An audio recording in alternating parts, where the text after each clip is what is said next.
I walked into my home studio to find my brother Jake smashing my $15,000 mixing board with a sledgehammer.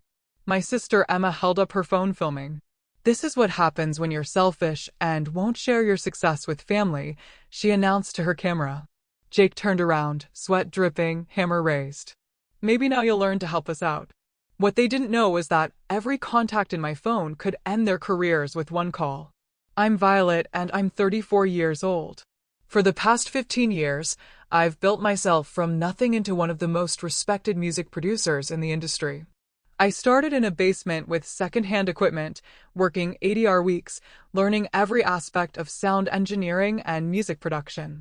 My home studio isn't just a hobby space.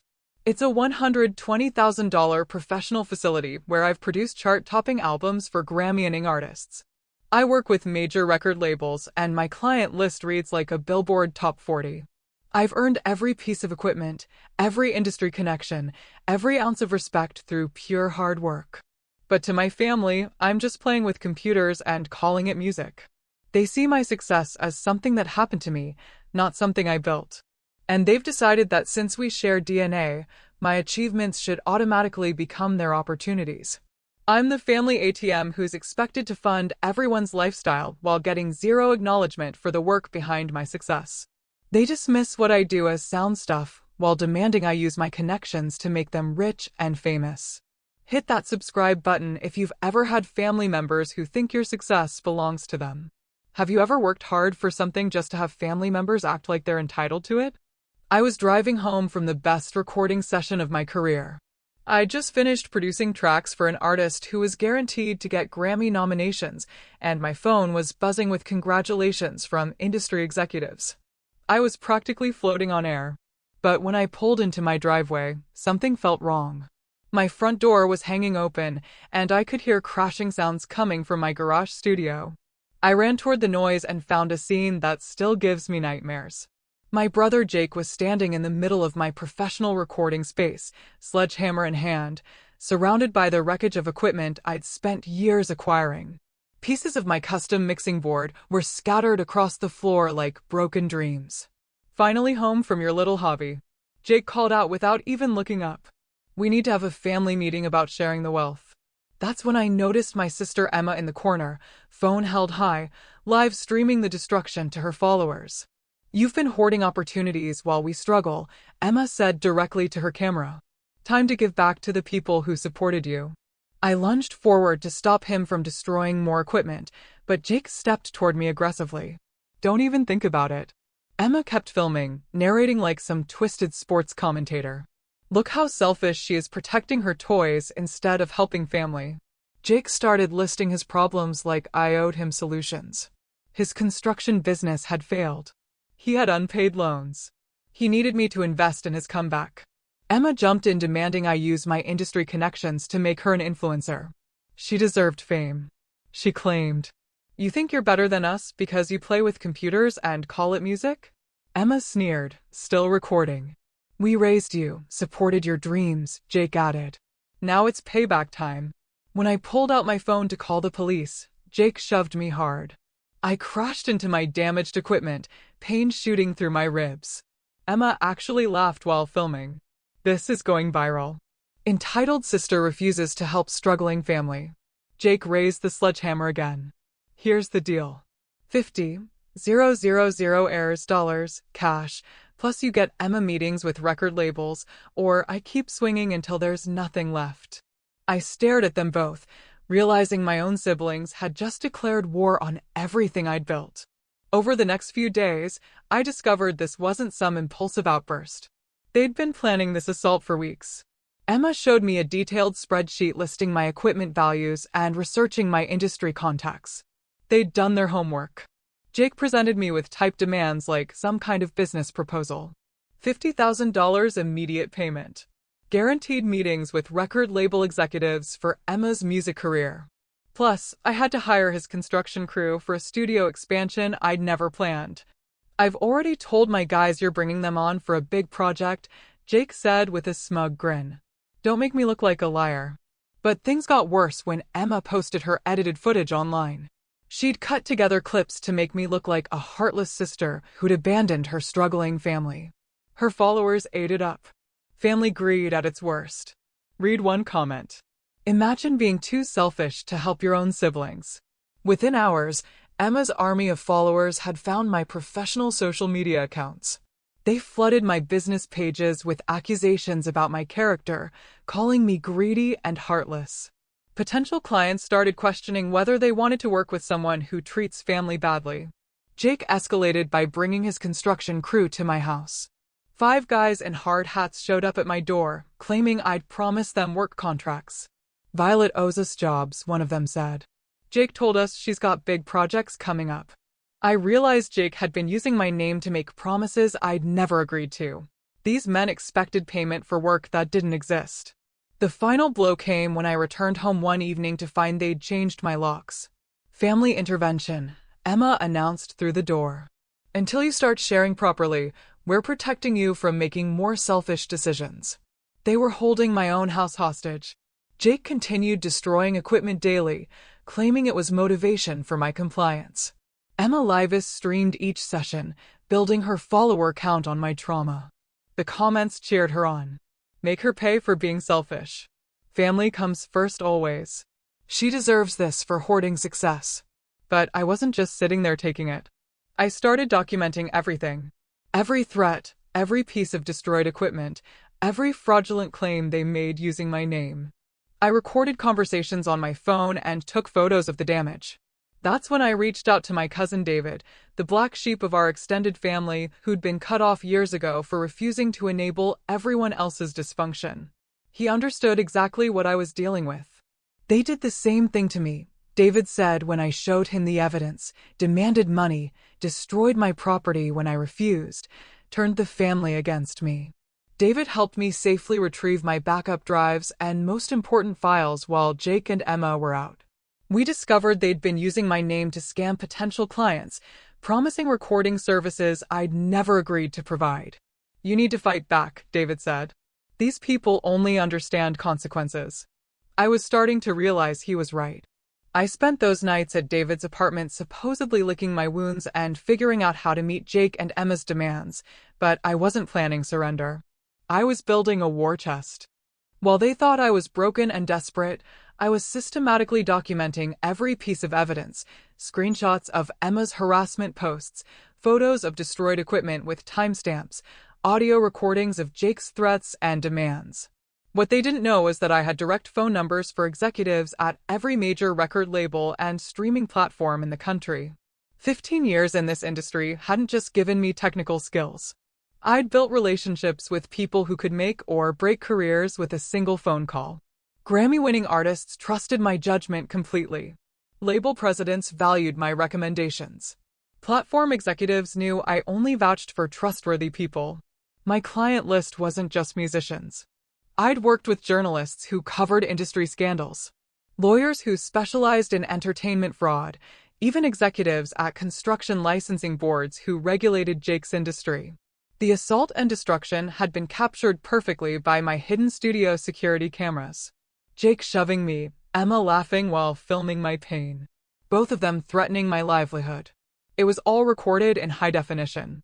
My phone contacts read like a who's who of people with the power to destroy careers and reputations. People who trusted me enough to act on my word alone. David helped me organize everything into a comprehensive evidence portfolio while I maintained the appearance of defeat around my siblings.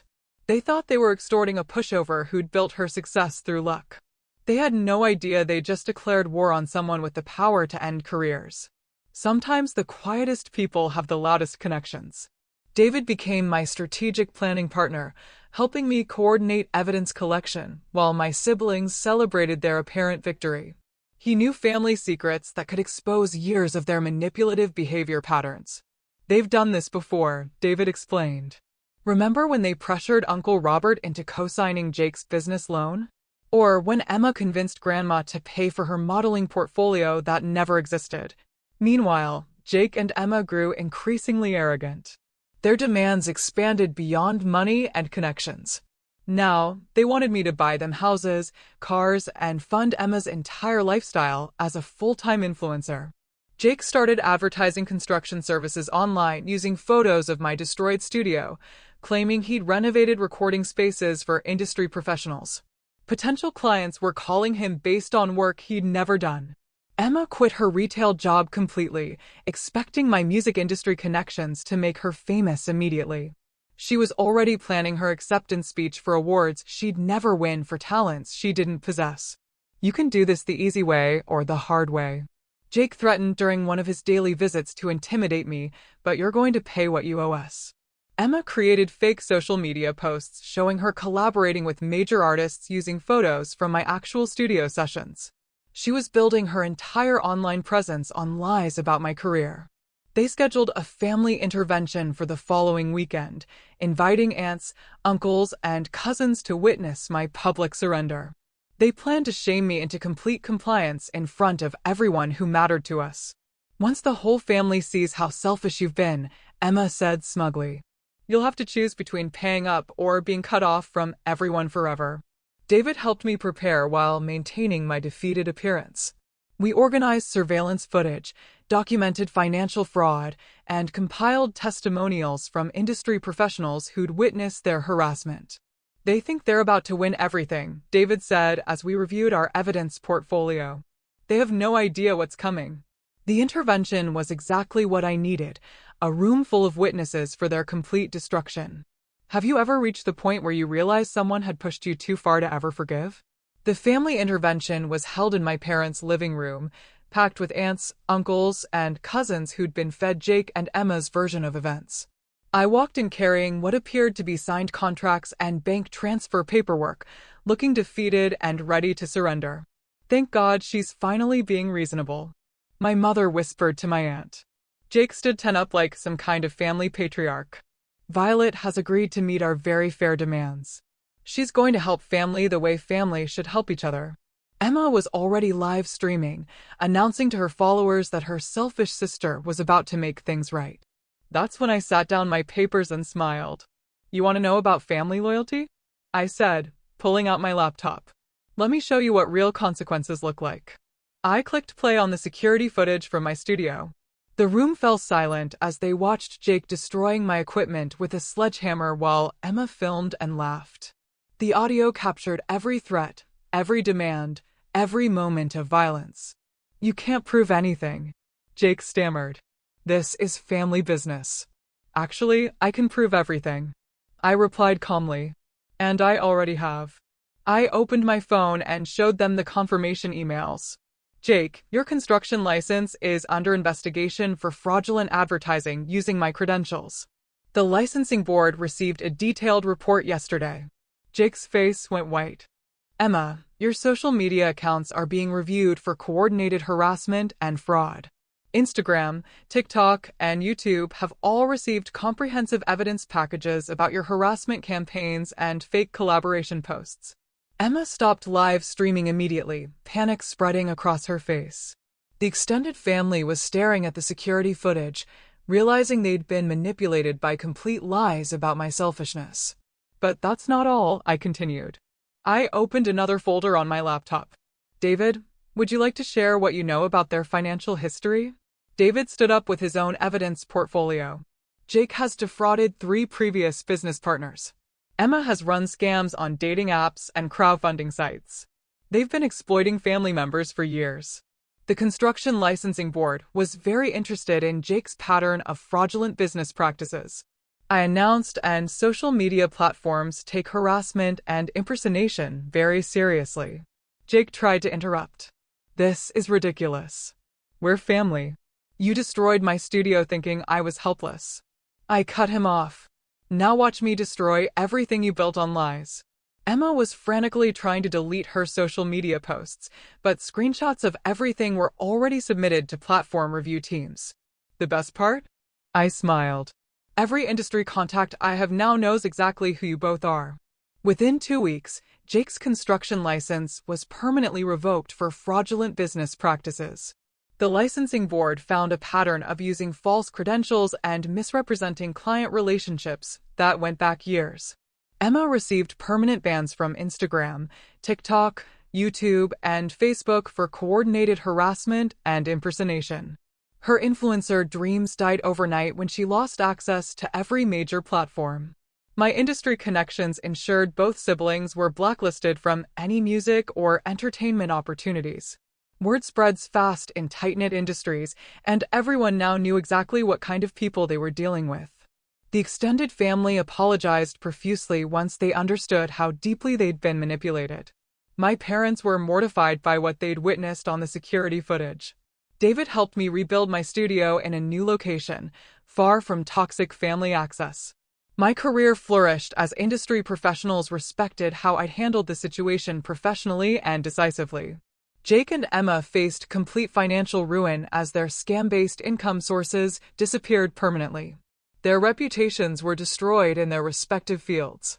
I established strict boundaries, zero contact with my siblings, limited supervised contact with other family members who'd enabled their behavior. Some people mistake kindness for weakness until they discover that quiet people often have the loudest connections. Sometimes the best way to handle bullies is to let their own actions destroy them. If you've ever dealt with family members who thought they could exploit your success, smash that subscribe button for more stories about people who fought back against toxic relatives. Drop a comment telling me about a time someone completely underestimated your connections or abilities. And hit that like button to support creators sharing real empowerment stories.